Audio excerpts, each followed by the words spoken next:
Welcome back to the Unstuck movement. True testimonies of breakthrough. It's Rob Z with you as always. Today we have the powerful Leslie Fiorenzo with us. And Leslie, I like to jump into episodes with a powerful question right off the jump so that we can give people value. What is the number one habit that people can start doing today to make them a better public speaker? Schedule time to speak. Get on podcasts, get on stages, go Facebook Live, whatever they want to do, but get out, put yourself out there. Like Nike says, just do it. How did you start doing that? What was the advice? If you gave yourself advice, what was it that you did that got you on that role? Well, I failed a contest that I thought surely I would win. And so I realized that I needed to start speaking, get improvement, join Toastmasters, join the Michigan chapter of the National Speakers Association, took a job where public speaking was a large part of that job. So I just threw myself into it, if you will. But then I knew that I needed to build my skills and get some help. So did that too. I love that. Just diving headfirst into it. So I'm so excited to talk to you about this because this has been a big part of my life also, getting better at public speaking. This is the Unstuck movement, right? So this platform was created to help people break the chains that have been holding them back in their life. And no bigger chain for a lot of people is speaking in public and being confident in that arena. It's like taxes, death, and public speaking are like the three most feared things in the world. This platform is sponsored by the Connected Leaders Academy. If you want to know tons of people who can help you in many different areas of your life, leaders and entrepreneurs from all over the world, check out connectedleadersacademy.com. This is Leslie Fiorenzo, an expert public speaking coach with over 30 years in corporate HR. She has trained thousands of professionals in referral marketing and public speaking. So, Leslie, when it comes to public speaking and it being such a feared thing, and the advice is just to get out there and do it, that locks people up. Going live on Facebook locks people up. Thinking about going to Toastmasters freezes people up, right? If you're working with somebody, coaching them, and you have to, kind of give them like the exposure therapy treatment, how do you ease them into that process? Small steps. So talked about Facebook Live. Create a private group just for yourself where you can go live every day and no one has to see it, but you can get into that routine and get into that habit. And then once you feel comfortable, because practice improves performance. It doesn't make perfect, but the more we do something, the more comfortable we're going to be. Mm-hmm. So we all know that success exists outside of our comfort zone. As humans, we kind of like that warm little cocoon of blanket of our comfort zone, but we have to step forward, step into what makes us uncomfortable. Find a friend. I'm a big believer, big proponent in having somebody to be accountable to, because, Rob, we break promises to ourselves quite easily. But if I say to my friend, hey, I want to do this, will you do it along with me, or will at least you let me report to you that I've done this and what worked and what didn't? Because that's the important piece too about a conversation with an accountability partner is, what did I learn and what would I do in the future? Mm-hmm. That's really good. And if I could just share my background a little bit, because we've never had a conversation before this. And I spent 20 years in radio broadcasting. All right. So that was most of my life was in radio. And the reason I got into radio, and I didn't realize this when I was 15, but it was because I was really scared of like talking in front of people, very shy, introverted, not a whole lot of self-confidence. And so unbeknownst to me, even when I was 10 years old, I was doing pretend radio shows in my bedroom. So I was practicing this stuff before it took me a long time to realize, oh, that's why I was doing this. Not only did I love it, but also I had to come out of my shell, and I didn't know how to come out of my shell. And radio was a great opportunity. Like you said, doing videos inside of a group where nobody can see you, that was radio. I was in a studio all by myself and people could hear me, but nobody could see me and I couldn't see anybody. So it felt like a safe place to be able to do that.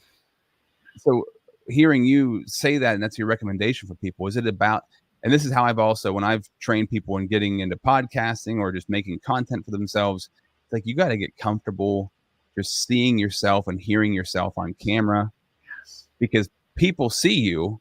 I've always thought of it this way. People see you and they seem to be fine with the way that you talk and the way that you look. But when you see yourself and hear yourself, it's like this shocking thing. Was that process like that for you? Like for you to, you said you failed this Yeah. contest, whatever you thought you were going to win, and that really sparked this journey for you. Was it a shock at first, and then learning the process from there? Yes, but it was long before we did any of the Zoom or StreamYard or any of the platforms that we have today. It was in person. And sometimes the beauty of recording is you can go back and correct an error, or you can erase things and change it a little bit. When you're live and in person and on stage, you make a boo-boo, you have to recover from it. So that's a great learning opportunity as well. But what I've discovered, and at my first experiences doing webinars and webcasts, was not a big fan at first. I remember saying to my administrative assistant, "Oh, I don't like this platform whatsoever." And that was well before COVID. And the changes that we've had, right, when now that where we're getting back in person a little bit, but more and more worldwide opportunities exist where they hadn't before. Mm-hmm. Anyway, it's a change, and you just have to, like you said, get used to it. But the more you experiment, the more you look at it as an experiment, and the more you have fun. I just encourage people to have fun with it and see what happens. So talk to people.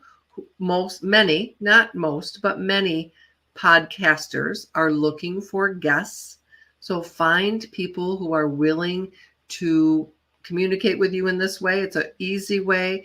Most podcasters make you feel really comfortable. At least that's been my experience. And they want people to share important information with their audience. So somebody who aligns with what your service, what you do, what you want to promote, and just see what you can do. Make it a game. Like, how many can I get? Mm-hmm. You've probably heard that with salespeople. They'll put pennies in, move them from one pocket to another, one dish or pebbles or something. But if they're going to make 10 calls, they start with 10 on the right side, and then they do the call and they move it to the left side. And then when all those are moved, whatever you're moving, you're done and you're all good. Yeah, you tend to also, through that journey, you start to find stories and things that come up for you over and over again. Yes. And then you can use those things over and over again and like really refine those stories, certain things that for you and your life and your industry, whatever you're, as you said, when I was going through your bio and stuff for this episode, talking about your zone of genius, whatever your zone of genius. And I use that all the time too.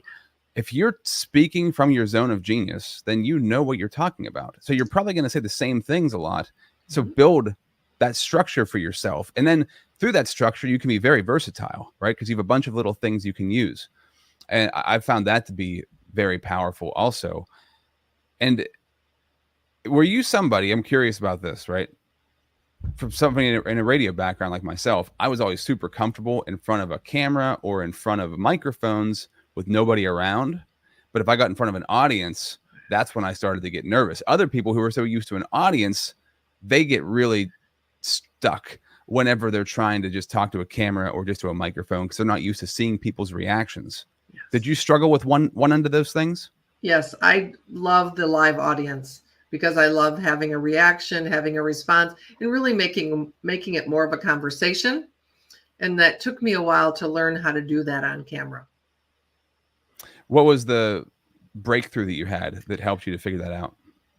Continually putting myself out there and signing up to do it. Just do it. Saying, hey, do you need a speaker? What are you looking for? How can I be helpful?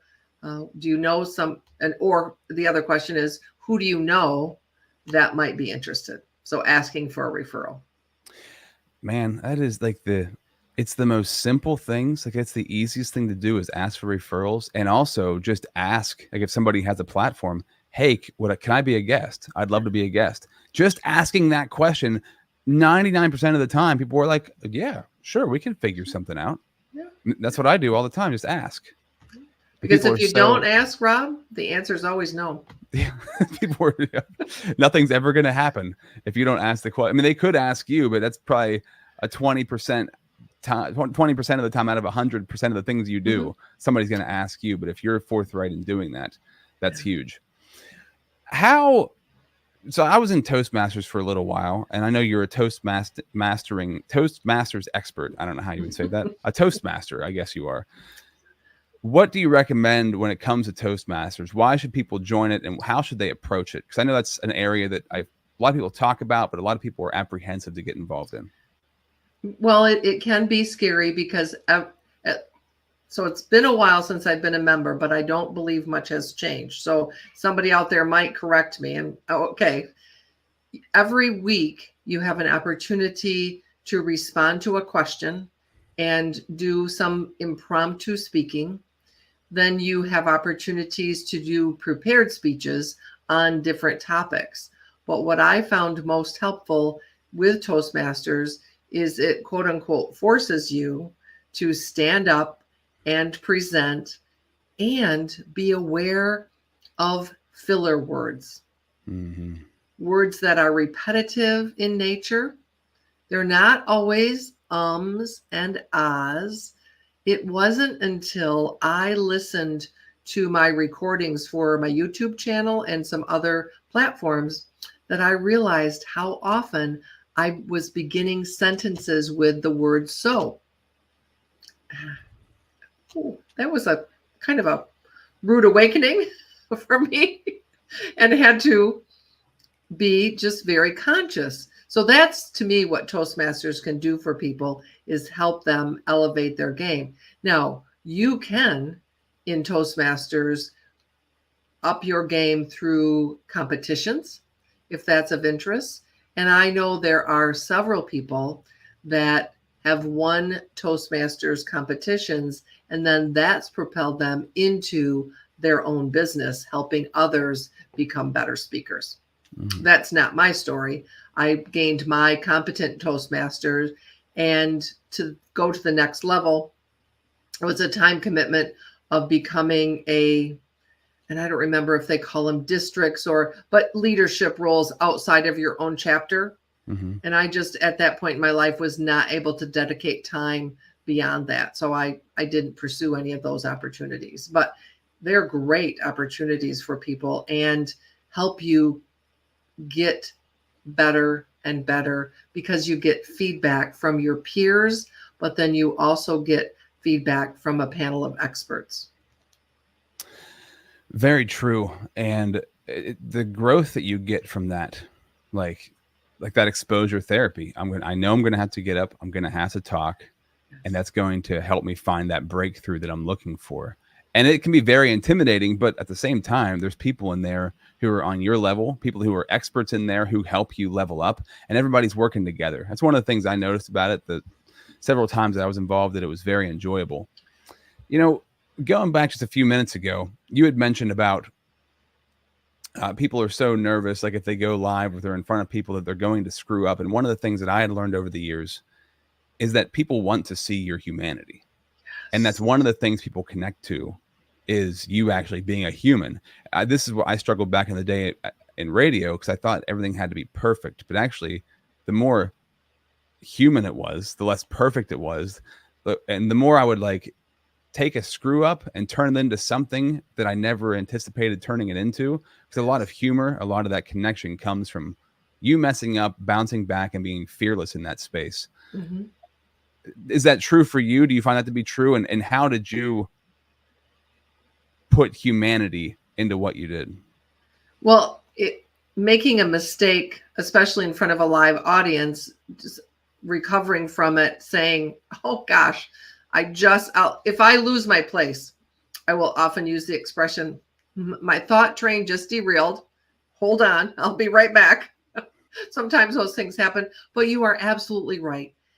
especially in this day of people wanting to create the perfect whatever they're doing on social media, we're human. It's not going to happen. Be real. People want to see real. They're tired of curated and perfection and all of the things, all of those high level things that most people are not going to attain. So let's be with the rest of us, be with everybody, everyday Joe and Jane, or whatever you want to call it, but help people understand and move themselves forward, progress forward in a way that resonates with them. The other thing, Rob, is we're not for everyone. You won't resonate with every single person, and that's okay. There's some people that will not like you, will not like your message. Oh, well, find your right fit. Because when you find your ideal client, your tribe, a lot of people call it, that's when you will find the sweet spot and move yourself forward in a far better way than when you're trying to please everybody, because you can't. Absolutely. Very true. And I think for a lot of people, like especially this, maybe I shouldn't say a lot of, this is me. When I'm like heading into a presentation, I'm never really that nervous until like I'm about to go on. And that's where I get a lot of jitters. That's where I get a lot of like, should I just run away right now? And that just doesn't. I was talking to a guy a couple of months ago. I wish off the top of my head I can remember his name. He was on the podcast, and Vinay, I think his name's Vinay, and he's like a world class speaker all over the world, right? And he said every time before he goes on stage, he still gets nervous. And I was like, man, that doesn't really go away. So one of the things I wanted to ask you, and we're going to jump into this, we're going to take a 60-second break, and I want to come back with this question. The pre-presentation, like what is your routine when you're getting ready to present, and why is that so important? We're going to cover that in 60 seconds.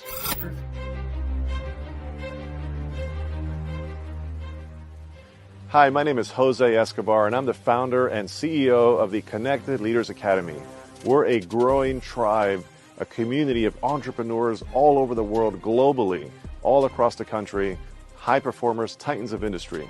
If you're an entrepreneur and you're looking to grow personally and professionally, scale your influence, develop your skill sets, move the needle in your business, more clients, more money, more profit, the bottom line, and of course, grow your circle and your network like never before, this is where you want to be. Join the Connected Leaders Academy today. We are scaling massively.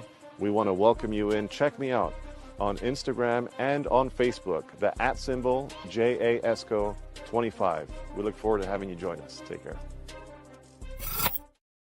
So those pre-show jitters that we get, Leslie, that can be something that breaks people and keeps them from being a great presenter, can keep them from being an amazing public speaker. What pre-presentation rituals do you practice and do you recommend?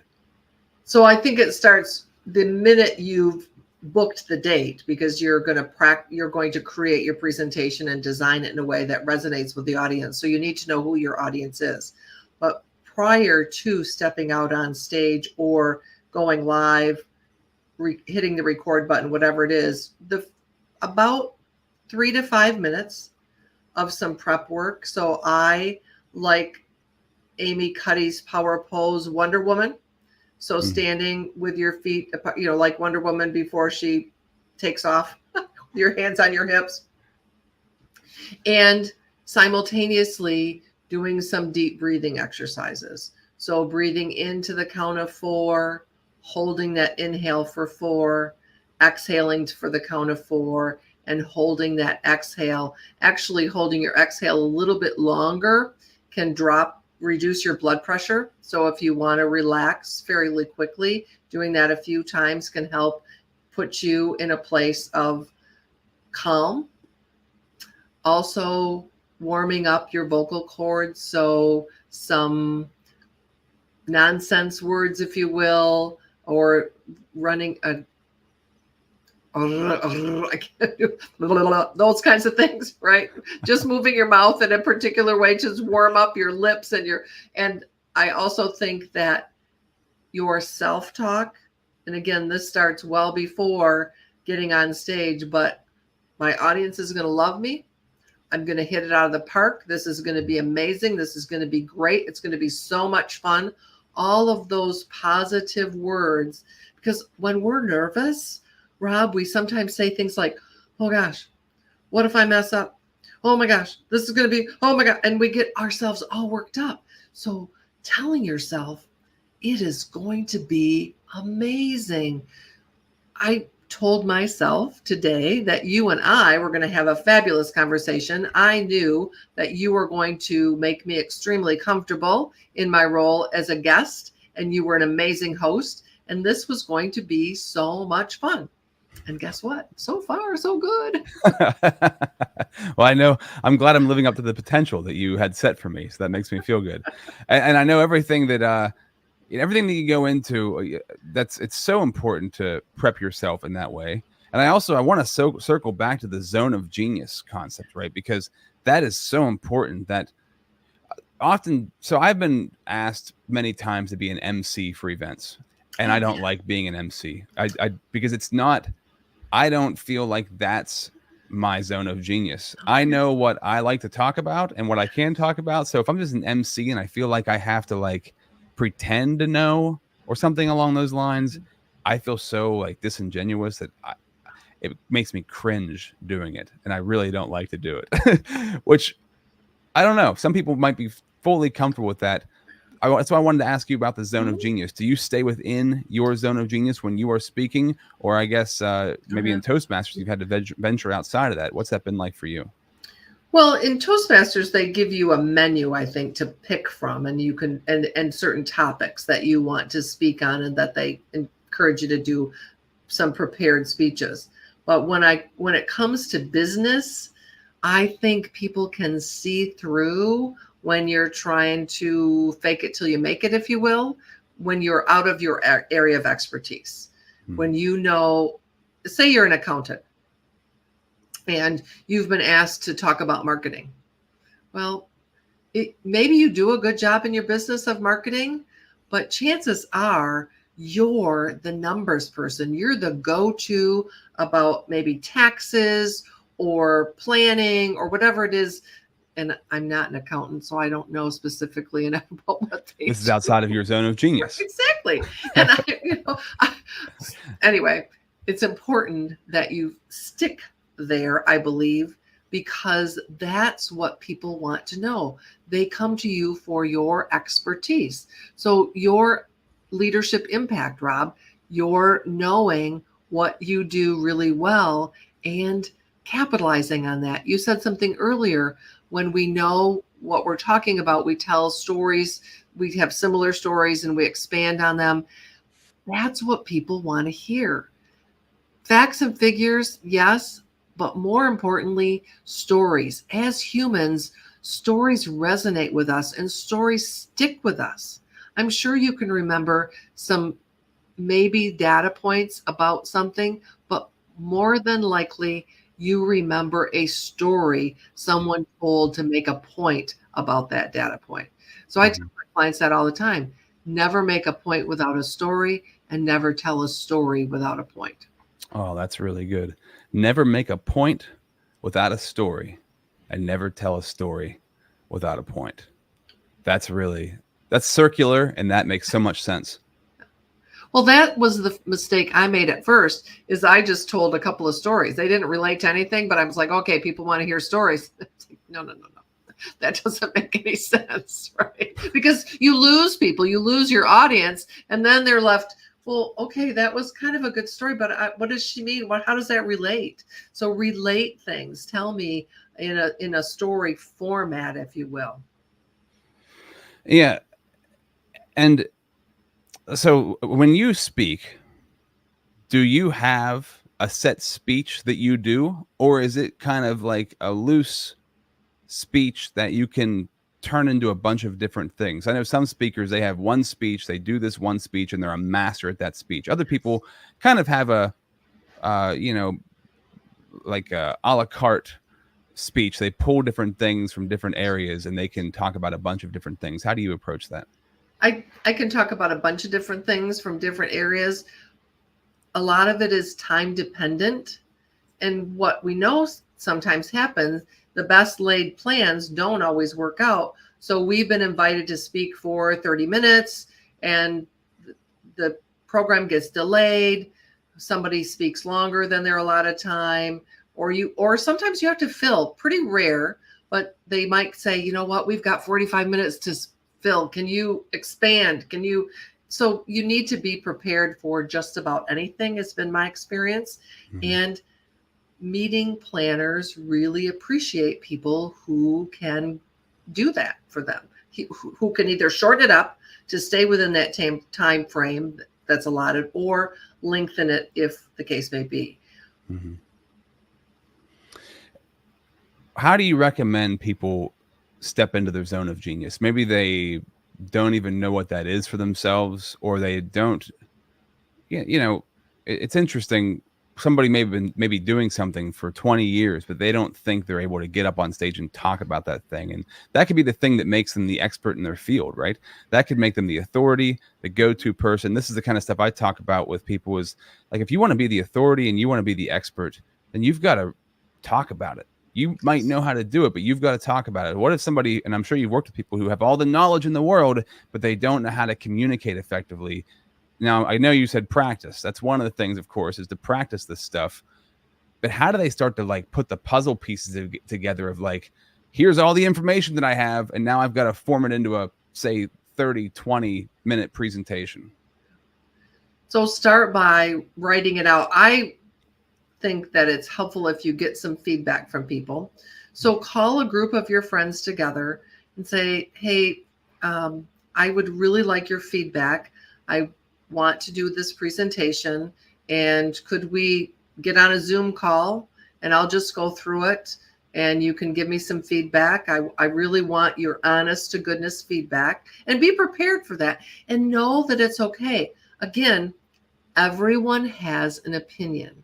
Now, whether or not that is the right or wrong, but practicing in front of people who are willing to be honest and forthright with you, I think is important. Also, look to see what experts in your field are doing. So that's one advantage that we have with YouTube. People have their expertise out there, and you can go and watch them and learn from them and see what they're saying. Social media, other social media channels too, but I think YouTube is a great one because most people are live in front of an audience, or maybe it's a recording of a presentation. Watch TED Talks about your area of expertise to get information, not to copy people. Please don't steal somebody else's story. I've seen people make that mistake. I had a speaker friend that she heard somebody and said, they were just telling my signature story like it was theirs, and it wasn't theirs. So avoid doing that. But watch, learn, get feedback, ask for feedback once you are in front of a live audience.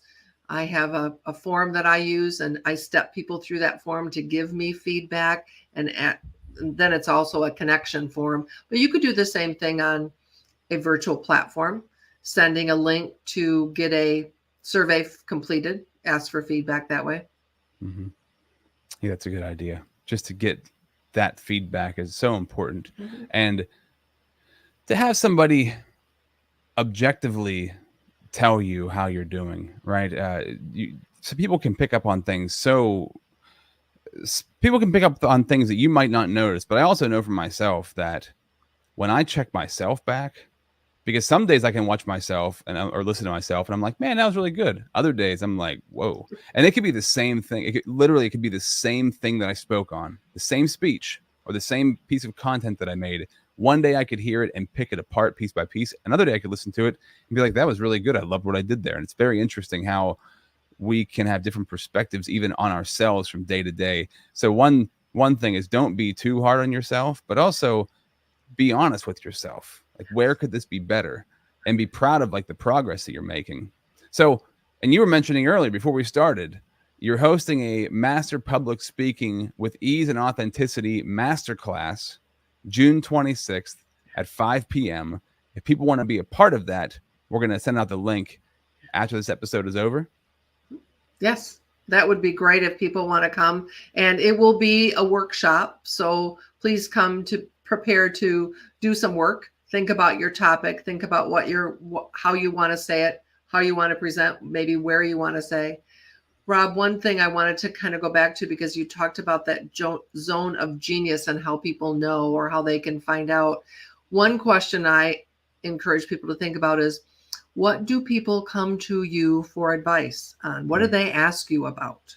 Your friends, your family, your coworkers, what do people want to know from you? That's a good way. If you're not sure, that's a one way to check. Absolutely. Yeah. One of the things I always ask people if they don't know what to talk about, if you were given like say you're hanging with your friends and you were given the entire evening, everybody in the room could talk about whatever you want to talk about for that night. What would you pick to talk about?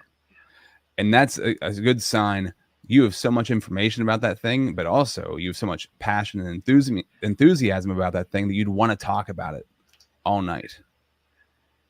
And sometimes that thing could be something funny or goofy that might seem inconsequential. Like for me, if you'd want to talk professional wrestling all night, I could do that. Now, would anybody want to hear that? I don't know. There's a select few people who would actually want to have that conversation, maybe. But if you wanted to talk communication or leadership, I also could talk about that all night long. What's something for you that if you had to pick, what would you pick to talk about for an entire evening? Communication and leadership as well, but more importantly, it's how to be effective when you're communicating. So being effective as a communicator and as a leader, because we can talk communication, but is anybody really going to respond to us? More than speaking, it's listening and asking insightful questions. Mm-hmm. How were you as a communicator when you were young? Boy, I haven't thought about that in a while. Not great, because I didn't listen. I wanted to share my insights more than listen to anybody else's opinion or information or different point of view. And it's important I'm not always going to agree, don't have to agree, but I can take your point of view. And if I take the stance of curiosity, it can be such a useful tool. Mm-hmm. I think many people, myself included, like to be right. And it's hard to be right and curious at the same time. So true. And we often get curiosity kind of taught out of us or beaten out of us by some situations, right? And curiosity is everything. And think about that. So if something you're naturally curious about, when you're curious about it, like these days when I'm curious about something, I go on, like you said, YouTube, or I go on Google and I deep dive. Now, before the internet, if you were curious, you had to either go to books or you had to go to people and ask them questions, right? And when we're growing up, we don't really ask that. Well, that's not true. When we're young, we ask lots of questions. When we start to get older, we stop asking so many questions because you don't want to sound stupid. You don't want to be made fun of. You don't want to think that you don't want people to think that you don't know what you're talking about. So it's really a catch-22. How do I become an expert in something if I never ask the questions that I need to get the answers to so that I can work on the thing to become the expert? So going back to that curiosity is what we have to do all the time, and that humility to be able to do that.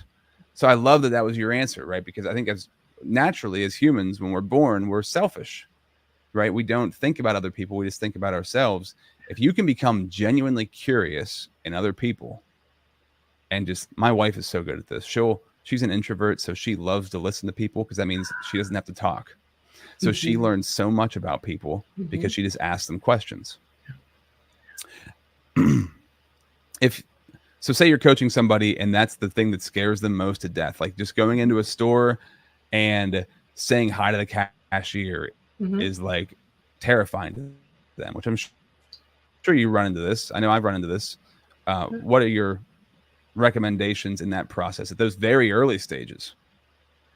So what's the worst thing that could happen?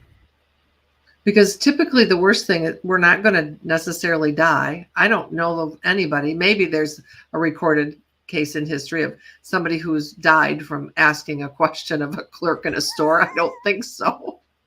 Heart attack or something. Yeah. Well, people do, they could get that worked up. I suppose that is a reality, but more than likely, you might break out in a cold sweat. Reframe your nervousness to excitement.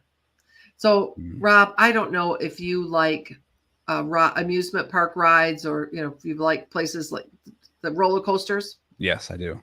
Okay. So what happens to you before you're right going to get on the ride? What's going on inside your body? Super nervous. Almost like I should get off. I'm locked into this thing and I can't get out now. Maybe I should get out. And so what happens when you get to the top of, and just before the first drop on that coaster? The nervousness, it's a mixture. It's nervousness and excitement, combined together. Yeah. So that's what I tell people is reframe that, because your body does not know the difference. Your sweaty palms, your racing heart, it can mean either one. So reframe it as excitement, as this is going to be amazing. I'm going to have so much fun. Because how do you feel when that 90-second or 30-second or 15-second ride, I don't know, they're really short. It seems like a couple minutes, but I think it's less than. What do you feel like when that ride is done? Like an incredible relief and kind of euphoria at the end of it. Yeah. So the same thing can happen when you step out on stage or hit record or go on a podcast, whatever your chosen flavor is. If you reframe what's happening physically to you, because your body's going to do the same kinds of things if it's excitement or if it's nervousness. So, hey, this is going to be so great. I'm so excited for this opportunity, as opposed to, oh my gosh, I'm terrified. I'm so nervous. What if I screw up? What if it doesn't go? What if it goes amazing? What if your next best client is in that audience and calls you because they hear you and say, hey, I love what you said. We need to talk. Mm-hmm. What if that happens? So this is such an important topic, and I love this is what you do, right? Because there's nothing, in my opinion, more important in life than effective communication. And that's the thing that we lack so much of. And when it comes to leadership, that's where leadership falls apart, is the communication breakdown. So I just want to commend you, Leslie, for what you do. I think it's super important, really powerful, and we all could benefit from being better communicators. And you also talked about in this episode, not only communicating with others, but how we communicate with ourselves, because that's the key to communicating better with others, is how we talk to ourselves. So I love that that's a major part of what you touched on here. If they want to find out more about you, they can go to LeslieFiorenzo.com. Also, going to be putting out information about that masterclass you have coming up on June 26th at 5 p.m. Eastern. Anything you want to leave the audience with before we sign off? If they visit our website, I have a Fearless Speakers blueprint they could download and get 5 tips that would help immediately. And the last thing I will tell people is, when you are seated or when you stand before an audience, keep your feet flat on the floor. Stay grounded. Stay connected. I love it. Awesome. Leslie, thank you so much for being a part of the Unstuck movement.